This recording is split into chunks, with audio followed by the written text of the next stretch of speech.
안녕하세요. 저는 얼마 전에 이혼에 성공한 40대 초반의 평범한 여성입니다. 제가 남편과 이혼하게 된 이유는 친정해줘야 할 것들을 어떻게든 줄이려던 시댁과 남편 때문이었는데요. 오늘 그 때문에 많은 것을 잃어야 했던 시댁과 전 남편에 대한 사연을 알려드릴까 해요. 저와 남편은 소개팅으로 만나고 1년의 열애 끝에 결혼하게 됐습니다. 당시에 남편 집은 꽤나 잘 사는 집이었고 저희 집은 그다지 잘 사는 편은 아니었죠. 제가 어릴 때는 가난하지 않았던 것으로 기억하는데 그 뒤로 아버지의 사업이 망하면서 점점 안 좋아졌던 것 같아요. 그래도 부모님의 헌신 덕분에 힘든 상황에서도 대학을 졸업하고 대기업에 취직할 수 있었죠. 시댁에서는 저를 탐탁지 않게 여겼지만 그나마 대기업 직장인이라는 타이틀 하나만으로 받아들여 준 것 같았어요. 그렇게 결혼하고 집을 구하는데 괜찮은 곳을 찾을 수 없었어요. 직장과 가까우면 너무 금액이 컸고 금액을 맞추면 직장과 너무 멀어지는 상황이니 어느 한 곳 정하는 것이 힘들었어요. 그때 제 눈에 들어오는 매물이 하나 있었어요. 저는 그 매물을 절대로 놓치고 싶지 않았죠. 모든 것이 애매한 조건이었지만 딱 하나 그 집만이 가지고 있는 것이 있었거든요. 바로 할머니와 저의 추억이요. 제가 본 그 구옥은 할머니가 살아계실 때 살던 집이었어요. 아버지 사업이 망하면서 그 집도 팔아야 했는데 정말 무슨 인연인지 제가 결혼할 때쯤 그 집이 매물로 나왔더군요. 저는 남편에게 부탁했어요. 오빠, 나 그 구옥이 너무 갖고 싶어. 왜 굳이 거기야? 거기보다 훨씬 좋은 곳도 많잖아. 근데 가격도 적당하고 직장도 그렇게 멀지는 않고 괜찮은 것 같아. 그리고 왠지 정감 가잖아. 작지만 정원도 있고. 저는 어떻게 해서든 그 집을 저희 신혼집으로 만들고 싶었어요. 안쪽은 리모델링해서 쓰면 새 것처럼 쓸 수 있으니까요. 그리고 무엇보다 그 집의 정원에는 제가 태어났을 때 할머니가 심어준 나무가 있었거든요. 그 나무만은 제가 꼭 다시 보고 싶었던 거였어요. 다행스럽게도 그 집이 가격이 그리 비싸지 않았고 남편 직장과는 더 가까웠기 때문에 리모델링을 한다는 조건으로 그 집을 계약하기로 했어요. 신혼집은 리모델링 비용까지 합쳐서 저희 둘이서 반반 부담하기로 했어요. 그리고 제 돈은 이미 주택 구매 시 다 썼죠. 사실 저는 리모델링 비용을 조금이라도 아끼려고 저희 아버지에게 공사를 부탁하려고 했어요. 저희 아버지는 토목업에 종사하는 분이셨거든요. 공사 인부로 현장에도 가고 따로 의뢰를 받아서 인테리어 수리해주는 일을 하셨어요.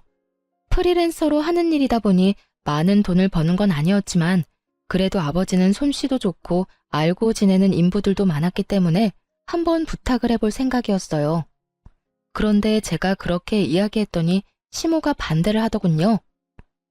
예, 돈 아끼려고 그런 생각하는 마음은 잘 알겠는데 그렇다고 오랫동안 살 집을 이런 식으로 공사장에서 일만 하던 사람한테 맡기는 게 맞는 건가 싶어. 혹시 문제라도 생겨봐. 그럼 어떡하니? 우리가 너희 아버지한테 책임을 물을 수 있겠어? 그리고 일은 그런 식으로 하는 거 아니야. 아는 사람을 통해서 하면 더 부담스러운 법이다. 어머님, 저희 아버지 공사장에서 일만 하신 건 아니고 원래는 인테리어가 주 업무세요. 일이 없을 때는 공사 현장에 가서 일도 많이 하셔서 그렇지 인테리어도 자신 있는 분야니까 괜찮을 것 같은데? 그건 네 생각이잖니. 네 아버지 솜씨가 좋았으면 여태껏 의뢰가 많이 들어왔겠지. 그런 거 아닌 거 보면 너희 아버지 솜씨도 알만하지. 아버지라고 무작정 감싸고 도는 것 같은데 그러지 마라. 나중에 너희 아버지 욕먹으면 어떡하려고? 그 이야기를 듣는데 빈정이 확 상하더라고요. 기분도 정말 나빴죠. 솔직히 거기에서 대들려다가 꾹 참았어요. 아버지를 불러서 해달라고 해봤자 서로 좋은 소리 못 들을 것 뻔하고 사소한 문제라도 생기면 꼬투리 잡아 아버지를 얼마나 쥐잡듯 잡겠나 싶은 생각이 들었거든요. 그래서 그냥 놔뒀어요. 지들이 알아서 하게. 저야 그냥 굿이나 보고 떡이나 먹자 그런 생각이었죠. 그런데 흘러가는 상황이 묘했어요. 남편은 분명히 믿을 만한 곳이라며 의뢰를 했는데 그 다음부터 벌어지는 상황들이 정상적인 상황이 아니었거든요. 온 집안을 다 뜯어놓긴 뜯어놨는데 정리가 하나도 안 된 상태로 공사 대금을 입금하지 않으면 그 다음 과정으로 넘어갈 수 없다는 말만 하는 거예요. 제가 그래서 남편에게 말했어요. 여보, 그거 조심해야 돼. 돈 먼저 주면 절대 안 되고 고쳐주면 돈을 준다고 이야기해. 만약에 돈 줬다가 안 고쳐주고 그냥 도망가면 우리 돈 다 버리는 거야. 알지? 아, 걱정하지 마. 내가 알아서 할게. 귀찮은 듯 말하는 남편을 보며 괜찮겠지 하는 생각을 했어요. 남편이 그런 멍청한 짓을 하겠나 싶었죠. 그런데 한 달이 지나도록 공사는 여전한 상태였고 인부들은 아예 저희 집에 찾아오지도 않았어요. 그렇게 집이 방치되는 동안 남편이 하는 것이라고는 인테리어 회사에 전화하는 것뿐이었죠. 전화는 받지도 않았지만 끊임없이 전화를 하더군요. 그러더니 곧 눈물을 뚝뚝 흘리며 저에게 말하더라고요. 여보, 나 어떡해? 이 사람들 진짜 미쳤나 봐. 내가 돈을 줬는데도 공사를 안 해줘. 이제는 내가 전화해도 받아주질 않아. 아니, 왜 돈을 줘? 내가 돈 주지 말라고 했잖아. 돈을 안 주면 공사를 안 해준다는데 그럼 어떡해? 나도 어쩔 수 없이 준 거라고. 대체 얼마를 줬는데? 설마 리모델링 비용으로 쓸 돈 다 준 건 아니지? 그게 한 1,000만 원 정도 남았는데 지금 그게 문제가 아니야. 우리 집 사놓고도 못 들어가는 게 더 힘든 거지. 여보, 진짜 집 좀 어떻게 좀 해줘 봐봐. 장인어른한테 부탁하면 안 될까? 너무 걱정되더라고요. 진짜로 이사 들어갈 날짜를 못 맞출까 봐요. 그래서 결국 친정아버지를 부를 수밖에 없었어요. 아버지에게 미안하다고 얘기하고 어쩔 수 없이 중단된 공사를 부탁했죠. 역시 아버지를 통해 부탁하니 모든 일이 일사천리로 잘 풀렸어요. 그리고 결과적으로는 제가 딱 원했던 예쁜 내부가 완성되었죠. 그렇게 리모델링을 끝낸 후 시모의 요청에 의해 집들이를 하게 됐어요. 집에 온 어머님이 그러더군요. 이거 봐, 얼마나 예쁘게 잘 나왔니? 아는 사람이라고 아무한테 맡겼으면 나중에 어쩔 뻔했어. 내가 하라는 대로 하니까 더 낫지? 시모는 저를 흘겨보며 그런 식으로 이야기하더군요. 그 집이 저희 친정아버지가 리모델링 한 거라고는 상상조차 못하는 얼굴이었어요. 저는 속으로 너무 웃겼어요. 무시하던 저희 아버지가 한 리모델링에 감탄하며 칭찬하는 시모를 보는데 속이 어찌나 시원하던지. 그리고 그때 집들이 왔던 고모님이 칭찬을 하고 난리가 났어요. 질부, 너무 예쁘다. 집 어느 회사에서 했어? 우리 집도 이제 다 낡아서 리모델링 해야 되는데. 우리는 이제 곧 이사 가야 하는데 리모델링 하면 돈 더 많이 받을 수 있으니까 생각하고 있어. 정말로 어디서 한 거니? 가르쳐 줄 수 있어? 제가 미소만 지으며 가만히 있자 남편이 고모들을 향해 그렇게 말하더라고요. 이번에 우리 리모델링 우리 장인어른이 해주셨어. 업체 통해서 하는 것보다 더 잘 돼서 나도 기분 좋아. 정말? 너무 좋겠다. 역시 아는 사람 통해서 하면 깔끔하고 좋다니까. 혹시 연락처 가르쳐 줄 수 있니? 우리 집도 어떻게 좀 안 될까? 친정아버지의 솜씨를 찬양하는 고모들을 보며 시모는 깜짝 놀란 듯 하더군요. 아무 소리도 못하고 그 사이에서 입만 꾹 다물고 있더라고요. 옳게, 사돈댁 연락처 좀 알려줄 수 없어? 이렇게 솜씨 좋은 사돈 소개도 안 시켜주고 너무하네. 우리 저번에 리모델링 해야 한다고 말한 적 있잖아. 그때라도 얘기 좀 해주지 그랬어? 그랬으면 여태껏 발품 파는 일 없었을 텐데. 그러게요. 저도 우리 사돈댁이 이렇게 능력이 좋은지 몰랐네요. 아니 며느리가 매번 겸손하게 이야기해서 나는 또 이렇게 출중한지 모르고 고모들 눈에도 예뻐 보이는가 보네요. 그래, 내가 딱 원하는 인테리어가 이런 거였어. 너무 젊지도 않고 너무 나이 들어 보이지도 않고 딱 감각적으로. 그렇죠? 걱정 마세요. 제가 사돈한테 잘 말해서 예쁘게 잘해달라고 말을 해놓을게요. 저희 아버지를 공사장에서 일하는 인부 정도라고 생각하며 무시하던 시모 입에서 결국 친정아버지 칭찬하는 말이 입 밖으로 술술 나오더군요. 속으로 정말 고소했거든요. 그렇게 무시하던 저희 아버지 진가를 당신 입으로 말하는 기분이 어떤가 묻고 싶을 정도로요. 그렇게 집들이가 끝나고 친척들이 모두 집으로 돌아갔어요. 그리고 본격적인 추궁 타임이 시작됐어요. 그 추궁의 주인공은 남편이었죠. 이게 어떻게 된 거야? 너 다른 업체 알아본다더니 왜 너희 장인어른한테 신세 졌니?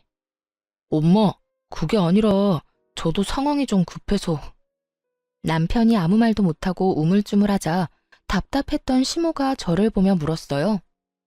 너 설마 중간에서 너희 아버지한테 일 주자고 말한 거니?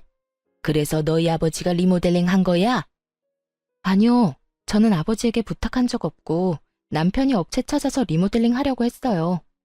그런데 리모델링 업체가 사기꾼이었는지 집을 다 뜯어놓고는 돈만 홀라당 가져갔지 뭐예요?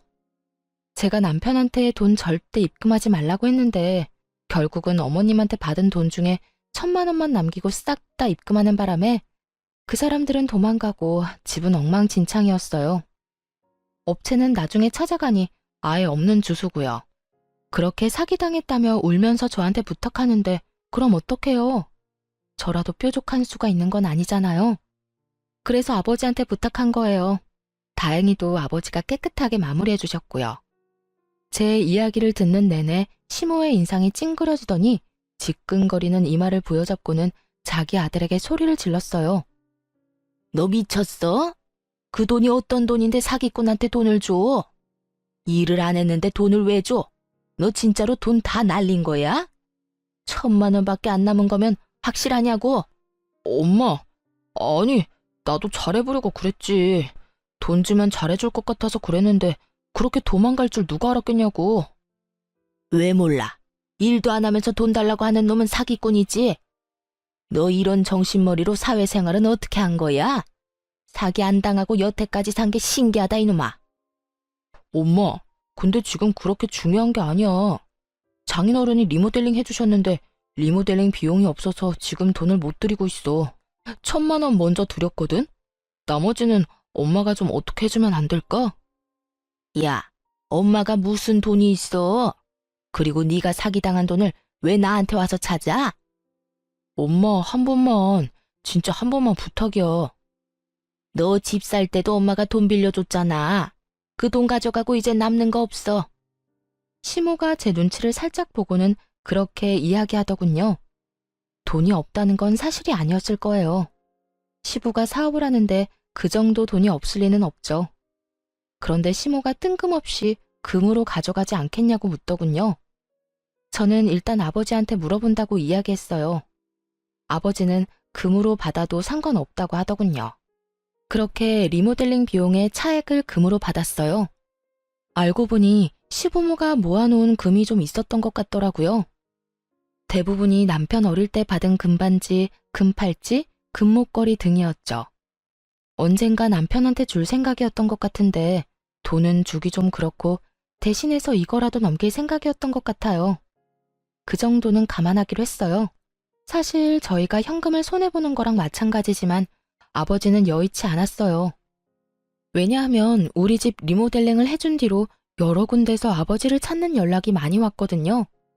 동네에서 리모델링 꼼꼼하고 잘해준다는 소문이 나서 바쁘게 일하기 시작했으니까요. 그렇게 저희 신혼집에 집들이는 무사히 끝났죠. 시부모가 저희 친정아버지에 대해 인식을 달리한 좋은 일이었기도 했죠. 그렇게 별일 없이 평범하게 시간이 지났죠. 그동안 시부모는 저희 부모님을 무시하는 행동은 보이지 않았어요. 그만큼 저희 아버지 실력이 동네에 소문이 나기 시작했거든요. 그렇게 결혼 3년 차쯤에 친정아버지에게 뜻밖의 연락이 왔어요. 딸, 안 사돈이 연락 왔던데 지금 살고 있는 집 리모델링 하고 싶다고 말이다. 내가 해줘도 될까? 일단 너한테는 먼저 이야기해야 할 것 같아서. 저는 솔직히 속으로 깜짝 놀랐어요. 저희 집의 부탁은 절대로 안 할 줄 알았거든요. 그런데 저희 신혼집 상태를 보고 아무것도 모른다며 무시하던 저희 아버지를 찾은 걸 보니 이제야 친정아버지 진가를 알아챘나 싶어서 어깨가 으쓱하더라고요. 그럼 해드려도 되지. 아빠가 상담 잘해서 원하는 대로 잘 맞춰줘. 그런데 아빠 요즘 바쁘다고 하지 않았어? 바쁘기는 한데 그래도 네 시댁이잖아. 내가 좀 더 신경 써야지. 그런데 걱정은 안 돼? 혹시나 만에 하나라도 공사 잘못되면 진짜 아빠 물고 뜯을 사람들이거든. 나는 왜 이렇게 걱정되지? 괜찮아. 아빠가 애도 아니고 알아서 할 테니까 너는 너무 걱정 말고 있어. 그렇게 저의 작은 걱정을 뒤로하고 공사는 완벽하게 끝났어요. 시부모가 원하는 상을 맞추느라 기한이 좀 길어졌지만 그래도 굉장히 흡족할 만한 결과물이 나왔죠. 누구도 그걸 부정할 수는 없었어요. 시부모가 입이 귀에 걸릴 만큼 웃고 있었으니까요. 그런데 문제는 그 뒤에 터졌어요. 공사가 완료됐는데도 공사 대금을 안 주는 거예요. 공사 진행 중에 달라고 한 것도 아니고 공사가 다 완료된 뒤에 달라고 하는데도 계속 미루더군요. 결국 참다 못한 제가 시모에게 먼저 말했죠. 어머님, 저희 아버지 공사 대금은 언제쯤 받을 수 있을까요? 아버지만 일한 거면 상관없지만 함께 일한 아저씨들도 일한 만큼 돈은 가져가야 하잖아요. 그러니까 좀 기다리래도. 우리가 지금 돈이 없어. 너도 알잖니? 너희 시아버지 사업이 요새 좀 많이 힘든 거. 그럼 사업 힘들 때 리모델링은 왜 하셨는데요? 라는 말이 목구멍까지 치고 올라왔지만 일단 참았어요. 그리고 다시 되물었죠. 그러니까요. 아버님 사업 힘든 만큼 저희 아버지도 지금 힘들어요. 저희 아버지는 모르지만 다른 아저씨들은 아마 신고라도 해서 그 돈 당장 받으려고 하실 거예요. 어떡하실 거예요? 신고라는 무서운 단어에 시모도 한 발짝 물러서려는 건지 저한테 거래를 제안하더군요. 택도 없는 거래를요. 내가 공사대금 안 주겠다는 거 절대 아니야. 돈이 없으니 다른 걸로 줘도 괜찮을까? 이를테면 땅 같은 거. 내가 개인적으로 가지고 있는 땅이 있는데 그걸로 공사대금 치른 걸로 하면 좋을 것 같은데. 이참에 재테크한다 생각하고. 공사대금이 약 7천만 원이었거든요. 그런데 땅값이 7천이라는 건 그만큼 아주 작거나 쓸모없는 땅일 확률이 크다는 거잖아요. 땅값이야말로 여기저기 금액대가 다 다른데 게다가 혹시라도 그린벨트로 묶인 지역이면 개발도 안 되고 건축도 제대로 못하는데 받아봐야 소용도 없을 거고요. 저는 반대했어요. 어머님, 그건 좀 아니죠. 어디에 어떤 땅인지는 모르겠지만 그 정도면 서울이나 수도권은 아닐 테고 지방이라도 큰 평수는 아닐 거 아니에요. 그렇다면 산골 오지에 있는 땅이거나 임야 그린벨트 같은 곳일 텐데 제가 뭘 믿고 그 땅을 아버지한테 드려요? 제발 상식적으로 생각해서 말씀 좀 하세요. 여보, 잠시만 내 이야기 좀 들어봐. 내가 가봤는데 굉장히 괜찮은 땅이야. 강원도 깊은 곳에 있지만 경치도 좋고 진짜 나쁘지 않은 곳이라니까. 근처에 집도 몇 채 있어. 완전 오지는 아니고 전원주택 부지로도 좋고. 남편이 급히 시모를 변호하더군요. 남편도 그 땅이 어떤 땅인지 아는 모양이었어요. 저는 한 발짝 물러서기로 했죠. 주소 알려주세요. 제가 직접 알아볼게요. 그렇게 시모가 적어준 주소는 제대로 된 주소가 아니었어요. 근데 두 사람은 제가 바보라고 생각했나 봐요. 아님 그 정도의 상식도 없다고 생각했을까요?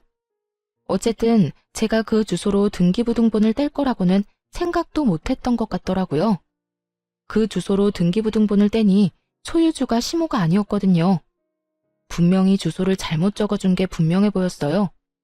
그래서 어떻게 할까 하다가 남편 컴퓨터로 인터넷에 들어가서 내 토지 찾기를 찾아서 확인하기로 했어요.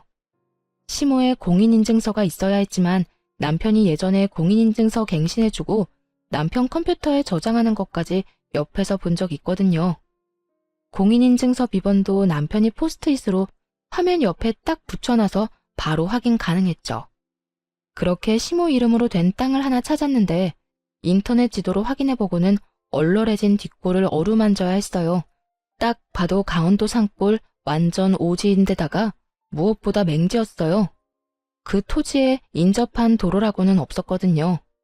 이딴 땅을 7천만 원짜리 공사대금과 퉁치려는 시모에게 악감정만 드는 그때 순간 스치는 기억이 있었어요. 남편과 연애할 때 남편이 그런 말을 한 적이 있었거든요. 우리 어머니 얼마 전에 사기당했어. 몇 년을 알고 지내던 분이었는데 엄마한테 좋은 땅 있다면서 같이 보러 가서는 다른 좋은 땅 보여주고 실제로는 도로도 없는 맹지를 팔았더라고. 그것 때문에 지금 집에서는 난리야. 엄마가 그 쓸모도 없는 땅을 1억을 넘게 주고 사는 바람에. 아이고, 너희 어머니 힘드시겠다. 원래 속이려고 작정하면 어쩔 수 없댔어. 몇 년을 알고 지내면서 밑밥 갈 줄 누가 알았겠어? 오늘 들어가서 어머니 잘 위로해드려. 정말 제 기억력에 찬사를 보내주고 싶었죠. 찰나에 거기까지 생각이 떠오르더라고요. 괘씸한 생각이 먼저 들었어요. 시부모가 힘들게 사는 거면 몰라도 작지만 자기 이름으로 된 회사가 있고 집도 있고 다 있는데 왜 저희한테 이런 짓을 하나 싶었죠. 정말 속으로 5만 가지 생각이 다 들었어요. 그리고 결론은 그거였어요.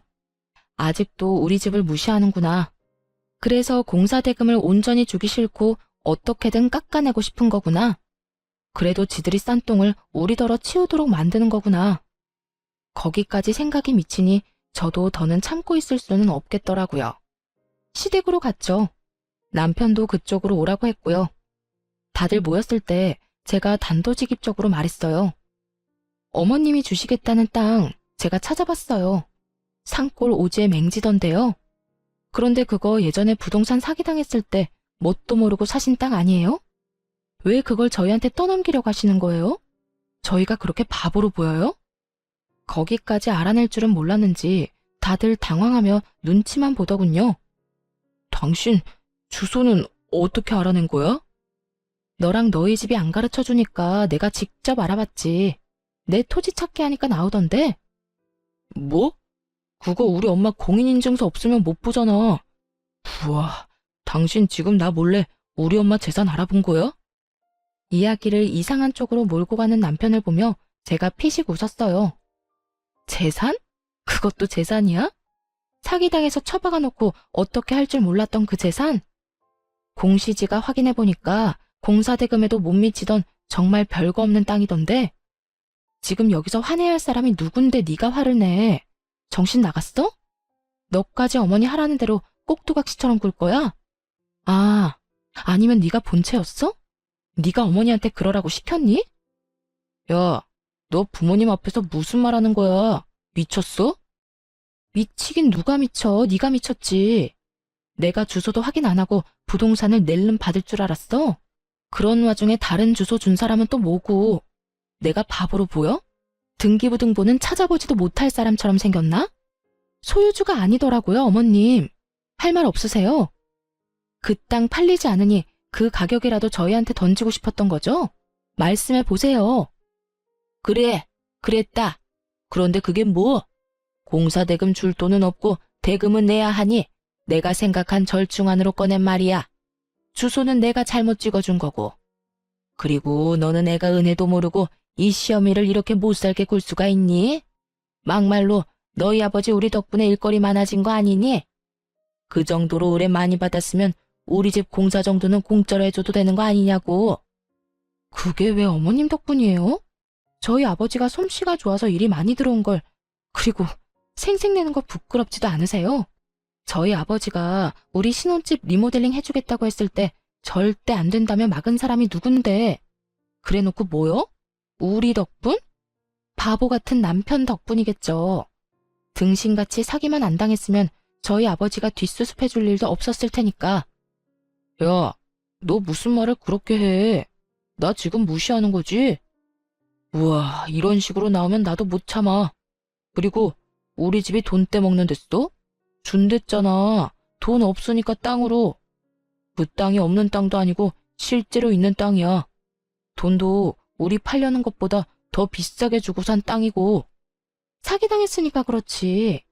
지금 네 말은 우리더러 너희 엄마가 싼 똥이나 치우라는 거잖아, 이 나쁜 놈아. 뭐? 똥을 치워? 야, 너 말 그따위로밖에 못해? 그래, 못한다. 그게 진실인데 뭘 어떡하겠어? 왜? 한 대 치고 싶어? 쳐! 치고 나도 편해져 보자, 어? 적반하장으로 나오던 시부모와 남편은 막 나가는 저를 보며 어이없는 표정을 짓더니 남편이 이내 그러더군요. 네가 이렇게까지 비이성적이고 감정적인 인간인 줄 몰랐어. 우리 이혼하자. 어차피 애도 없는데 잘 됐지 뭐. 그리고 엄마가 이번 리모델링 끝나면 더는 너 쓸모도 없으니까 이혼하라고 했거든? 내가 그렇게까지 할 생각은 없었는데 엄마 말이 옳았던 것 같다. 이혼해. 아, 벌써 이야기가 그렇게 다 된 거였어? 그러니까 그딴 땅도 땅이라고 넘기겠다고 하지. 피치, 내가 너 용서할 줄 알아? 공사대금 죽을 때까지 너 괴롭혀서라도 다 받아낼 거야. 한 푼도 남김없이 탈탈. 그러든지 말든지. 우리는 돈 없어. 공사대금 받아가고 싶으면 돈 생길 때까지 기다리든지 아니면 그 땅으로 가져가. 그거 아니고는 타협 없어. 왜 돈이 없어? 네가 주면 되지. 우리 신혼집 나한테 넘기고 가. 내가 차액 줄게. 그럼 되지? 그건 못 주지. 집값이 어떻게 될 줄 알고. 머리 쓰려는 것 같은데 그건 안 돼. 재산 분할하더라도 그 집은 내가 가질 거야. 너랑 내가 반반 냈으니 내가 시세에 반 떼주면 되는 거잖아. 남편분이 무슨 생각인지 빤하더군요. 그 집은 9억이지만 안쪽 리모델링이 잘 돼서 저희가 샀던 가격보다는 더 비싸게 팔 수도 있게 됐거든요. 솔직히 그 집을 뺏기고 싶지는 않았어요. 왜냐면 그 집이 예전에 저희 할머니가 살던 집이었고 제가 태어났을 때 심었던 나무가 그대로 자라고 있었거든요. 한 번 잃었던 걸 다시 되찾은 기분이었기에 이대로 놓치고 싶지는 않았지만 저 혼자 어떻게 할 수 있는 부분이 아니어서 일단 집은 내려놓기로 했어요. 객관적으로는 그렇게 좋은 집이 아니었거든요. 제가 애착을 지닌 집이기에 저에게는 좋은 집이었지만 다른 사람들 눈에도 그렇게 보일 정도는 아니었으니까요. 결국 그날의 대화는 이혼이라는 결론으로 끝났어요. 시댁에서 나와 거리를 떠돌던 제가 친정아버지에게 전화를 했어요. 아빠, 공사대금 어떡하지? 그 집에서는 절대 못 주겠대. 땅으로 받아가라는데 내가 알아보니까 진짜 쓸모라고는 하나도 없는 땅이더라고. 그래? 일단 주소 좀 보내줘봐. 아빠가 한번 알아볼게. 그렇게 이틀이 지났을 때 아버지에게 다시 전화가 왔어요. 그런데 제 생각과 다른 말을 하더군요. 돈으로 줄 생각 없다고 하면 그냥 포기한 척 땅으로 받아. 대신 공시지가로 쳐서 받을 거니까 공사대금에 못 미치는 나머지 2천만 원은 현금으로 달라고 하고. 그 땅 산다고? 아빠, 잘 생각해봐. 그거 진짜 쓸모없는 땅이라니까. 괜찮아, 걱정하지 말고 사. 그 집 사람들 은근히 욕심은 많은데 선택을 잘 못하더라고. 친정아버지가 하는 말을 저는 못 알아듣겠더라고요. 그렇지만 아버지가 그렇게 하겠다는데 제가 뭘 어쩌겠어요. 그냥 그렇게 그 땅을 받기로 하고 이혼했죠. 역시 애가 없어서 그런지 이혼은 순식간에 되더군요. 재산 분할을 했는데 집값을 나눠야 했거든요. 어차피 돈 반반 주고 들어갔으니 반은 저한테 줘야 했는데 그 돈이 없는지 남편이 그 집을 담보대출로 잡아서 저한테 2억을 떼주더군요. 위자료도 조금이지만 가져올 수 있었고요. 그리고 공사대금 2천만 원과 그 땅도 저희 쪽으로 소유권 이전이 됐어요. 사실 처음에는 이걸로 뭘 해야 하나 막막했거든요. 땅 받을 때 아버지가 제 이름으로 받으라고 해서 일단 그렇게 받았는데 아버지는 그냥 때가 될 때까지 가지고 있으라고만 했어요. 저는 2억과 위자료를 가지고 도시 외곽 쪽에 작은 전세를 얻었어요. 그렇게 계속 일만 하느라 공사대금 대신 받은 땅은 1년 넘도록 신경도 쓰지 못했거든요. 그런데 하루는 저한테 전화가 왔어요. 안녕하세요. 강원도에 땅 가지고 있으시죠? 저는 그쪽 분 땅이랑 맞닿아 있는 땅을 가진 사람인데요. 잠깐 드릴 말씀이 있는데 언제 시간 괜찮으세요? 강원도 땅이라는 말을 듣자마자 알겠다고 하고는 아버지와 함께 나가서 이야기를 들었어요. 저희가 1년 전에 그 땅 사서 펜션을 올렸거든요. 생각보다 장사가 잘 돼서 옆에 있는 땅도 사서 건물을 하나 더 올리고 싶어서 연락드렸어요. 땅을 사고 싶은데 혹시 괜찮을까요? 그 사진부터 좀 볼 수 있을까요? 저희 땅이 맞는지 확인도 좀 하고 펜션이 어떻게 돼 있는지도 보고 싶거든요. 그 사람이 보여준 사진에는 기존에는 없었던 도로가 들어서 있었어요. 게다가 펜션도 생각했던 것보다 더 고급스러워 보였고요. 아버지가 물었죠. 그러면 평당 얼마 정도로 생각하고 있는지 알 수 있을까요? 그 사람이 말한 금액은 우리가 산 땅값의 무려 4배였어요. 물론 4배라도 엄청 큰 금액은 아니었죠. 원래 워낙 헐값이었던 땅이었으니까요. 사실 땅 사고 나서 조경사였던 오빠가 그곳에서 여러 가지 식물들을 심어 예쁘게 꾸며놓고 한쪽 구석에 하우스처럼 식물 재배도 하고 있긴 했죠. 그거 보고 마음이 가신 모양이더라고요. 그 조경을 그대로 갖다 쓸 수 있지 않겠나 하는 생각도 한 것 같더라고요. 게다가 도로가 생겨서 맹지가 아닌 게 되고 여러모로 효용성이 높아지면서 상대 쪽도 그만큼 가격을 책정한 거였어요. 아버지와 저는 내색은 하지 않고 조용히 고개를 끄덕였죠. 이번이 아니면 기회가 없다는 생각으로 그렇게 팔기로 결정했어요. 시모가 헐값에 넘겼던 공사 대금이 4배로 돌아오게 됐죠. 게다가 호재는 더 있었어요. 당시에 우리 아버지가 저희 신혼집 공사를 해줬잖아요. 그때도 남편이 리모델링 비용을 사기꾼한테 다 털리는 바람에 시모가 남편 아기 때 받았던 금반지와 팔찌, 목걸이를 저희한테 공사대금 대신 줬잖아요. 5, 6년 사이에 금값이 2배로 확 뛰어버린 거죠. 그 인간들이 저희에게 떨이 팔듯 내놓았던 것들이 시간이 지나면서 저희에게 더 큰 이득을 가져다 주고 있었어요. 이런 사실을 저들이 알까 싶었는데 어디서 소문을 들었는지 전 남편에게 연락이 왔어요. 잘 지냈어? 혹시 시간 있으면 좀 만날까? 오랜만에 할 이야기도 있고. 난 할 얘기 없는데? 차갑게 끊어내는 제 말투에 전 남편이 당황한 듯 말하더군요. 엄마도 당신 얼굴 잠깐 보고 할 말 있다고 하셔서 너 바쁘면 우리가 너 있는 대로 갈게. 기분이 좀 묘했죠. 이렇게 끊어내려고 철벽치는데 여기까지 오겠다느니 내 사정에 무조건 맞추겠다는 저 느낌이 왠지 모르게 수상했거든요. 꼭 만나야 해? 나 당신 얼굴 보고 싶지 않은데? 줄 것도 있으니까 만나야 하지 않을까? 뭔진 몰라도 준다는데 안 나갈 순 없었죠. 혹시 그 집에 뭘 두고 왔나 하는 생각까지 들었으니까요.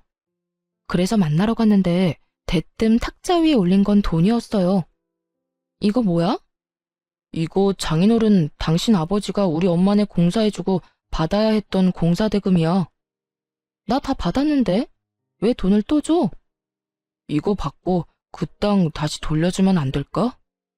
저는 웃음이 피식 나오더라고요. 그 땅이 얼마나 유용해졌는지 이제야 그쪽 집안 귀에 들어간 게 분명해 보였어요. 옆에 앉은 시모 얼굴에 가짜 미소가 걸려있는 것만 봐도 그 땅이 얼마나 갖고 싶은지 눈에 보였죠. 저는 그 돈이 든 종이 가방으로 남편 쪽으로 밀었어요. 그 땅 소유권 이전된 지 1년 넘었고 얼마 전에 다른 사람한테 이미 팔았어. 그 옆에 펜션 한다는 집이 잘 돼서 부지 확장한다고 나한테 연락 왔던데 팔라고. 그래서 팔았어. 팔았다는 제 말에 시모와 전 남편이 자리에서 벌떡 일어나더니 저를 추궁하더군요. 너 미쳤니? 그걸 어떻게 팔 생각을 해? 뭐? 그걸 팔면 어떡해? 네가 뭔 상관이야. 내가 내 땅 판다는데. 너 나랑 이혼한 거 잊었어? 너랑 나는 엄연히 남남이라고. 돈값 못할 줄 알았더니 4배로 팔릴 줄 누가 알았겠어? 하긴 우리가 예쁘게 꾸며놓기도 했지. 그러니 돈을 그만큼 쳐준 게 아닐까 싶네. 4배? 이번에는 시모가 금액 이야기를 듣고 그 자리에 주르륵 주저앉더군요. 안 된다. 안 돼. 그 땅 다시 돌려줘, 응?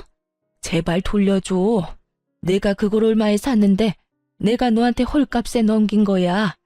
1억을 넘게 주고 산 땅을 왜 팔아? 돈이 되니까 팔았죠. 왜요? 우리한테 헐값에 넘길 때는 그런 생각 안 했나 봐요. 죽었다 깨어나도 저런 땅 가져갈 사람 없어 보였어요? 우리는 그때 분명히 돈 달라고 했어요, 돈. 그런데 그 돈 안 주고 사기당한 그 쓸모도 없던 땅 우리한테 후다닥 넘기려고 한 게 그쪽 분들이잖아요. 그때는 우리가 잘못 생각했지. 그 땅이 그렇게 돈이 많이 될 줄 알았겠니? 알았으면 나도 안 팔았어. 이제 우리 어쩌니? 그게 우리 희망이었는데. 지금 와서 돌려달라고 하면 제가 돌려줄 줄 알았어요? 진짜 웃기는 짬뽕들이시네요. 그 땅 떠넘기려고 헛짓거리 할 때는 언제고 이제 와서 후회하시는지? 그리고 제가 그 땅 가지고 있었어도 당신네들한테는 안 팔았을 거예요. 우리 엿먹으라고 뒤통수 치려던 인간들 뭘 믿고 땅을 팔아요? 전 남편과 시모가 망연자실한 표정으로 멍하니 쳐다만 보더군요. 돈 없다고 땅으로 가져가라고 할 때는 언제고 이제 와서 돌려달라며 돈을 가져오다니. 그때도 돈이 없던 게 아니었을 거예요. 지가 싼 똥 치우고 싶어서 우리한테 넘겼는데 그게 똥이 아니라 금이 됐다는 게 배 아팠던 거겠죠. 그러니 이제와 후회하고 울고불고 하는 거고요. 근데 땅값 올랐다는 소문은 어디서 듣고 왔대? 참 용하다 용해. 그거 듣고는 부랴부랴 돈 싸들고 온 거야? 정성은 갸륵한데 이미 버스 떠났으니까 손 흔들지 말고 집에나 가. 그 땅이 이렇게 될 줄 알았냐고. 금만 해도 그래. 금도 우리가 줬는데 그거 팔았어? 금값 더 오른다길래 두고 보는 중이야. 왜? 그것도 달라고? 그것도 계산 다 치른 건데? 제가 두 사람을 약올리는 동안 친정아버지에게 전화가 왔어요. 지금 그 두 사람과 함께 있다고 말하니 친정아버지가 무슨 일인지 스피커폰으로 연결해달라고 하더라고요. 그리고는 이렇게 말하셨죠. 아이고, 너무 고마운 분들이 딸이랑 만나고 있었네요. 그때 그 금이랑 땅이랑 넘겨줘서 이렇게 덕보고 있습니다. 사람 일 한 치 앞도 모른다지만 이렇게 손수 우리한테 좋은 거 다 주실 줄 모르고 그때는 원망도 많이 했네요. 지금은 전혀 안 그래요. 고마운 마음밖에 없으니까요. 상큼하게 웃으며 불난집에 부채질하는 친정아버지 말에 시모는 그 자리에서 눈을 질끈 감아버리더군요. 결국 땅이 다 팔린 걸 알고 두 사람은 저를 째려보며 돈 들고 나가더군요. 그렇게 몇 달 뒤에 제가 살던 신혼집, 저희 할머니가 예전에 살던 그 집이 매물로 나온 것을 발견하게 됐어요. 시세보다 저렴하게 나온 걸 보니 급한 모양이더군요. 사실 집값이 많이 떨어진 시기였고 부동산 시장이 꽉 얼어붙은 때였거든요. 게다가 금리까지 높아지는 바람에 남편이 받은 담보대출 이자마저 올랐을 거예요. 그 담보대출을 갚기 힘드니 집을 내놓은 모양이었죠. 저한테 안 주고 비싼 값에 팔아먹을 생각이었던 것 같은데 대출이 더 많이 나가고 오히려 집값이 떨어져 버리니 발등에 불이 붙은 거였나 봐요. 저는 그 집을 사기로 했어요. 그리고 계약금을 먼저 지불했죠. 지불한 사람 이름은 오빠 이름이었거든요.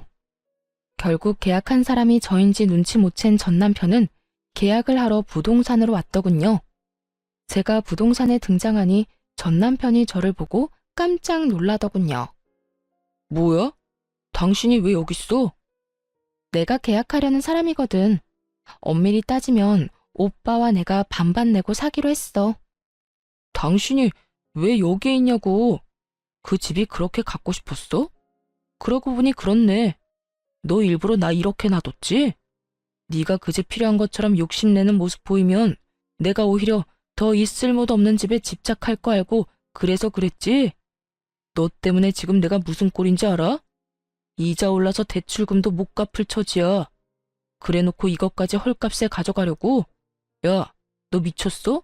내가 줄 것 같아? 안 주면 그만이지. 왜 소리 지르고 난리야. 그리고 내가 뭘 어쨌는데? 우리가 왜 이혼한 건지는 알기나 하냐? 네가 우리 집 무시했잖아. 너희 집 전체가. 우리 아버지 공사장에서 일한다고 무시하고 공사 대금도 제대로 안 주려고 하고. 이게 다 너희 집이 우리 집 무시하는 바람에 네가 피본 거잖아. 너희가 정당하게 공사 대금 돈으로 줬으면 너한테 억울할 일이 있었겠어? 그 금도 다 너희 집 거였고 그 땅도 다 너희 거였어. 누가 달랬어? 지들이 제발 가져가라고 떠밀어 놓고는 이제 와서 누구 탓을 해? 한 입으로 두말하는 양아치 같으니라고. 말 다 했어? 나 안 팔아. 안 팔 거니까 꺼져. 그래? 그럼 간도. 그럼 계약금이나 배상해. 알지? 2배. 매도자가 계약금을 받은 채로 계약을 파기하면 그 2배를 지불해야 한다는 조건이 있었거든요. 결국 전 남편이 씩씩대며 제게 그 돈의 2배를 돌려줬죠. 그렇지만 제가 그 집을 포기한 건 아니었어요. 계속 주시하고 있었죠. 결국 제가 원하던 연락이 왔더라고요. 아직 그 집 살 생각 있어? 생각보다 집이 안 팔리니 똥줄이 탄 모양이었어요. 하긴 아파트도 아닌 구옥에 외관도 허름했으니 그렇게 쉽게 팔릴 리가 없었죠. 내가 굳이? 그런 짓을 왜 해야 하는데? 이미 한 번 엎질러진 계약인데 너 그때 죽어도 안 판다고 하지 않았어? 말이 그렇다는 말이지. 내가 진짜 안 팔려고 그런 건 아니야.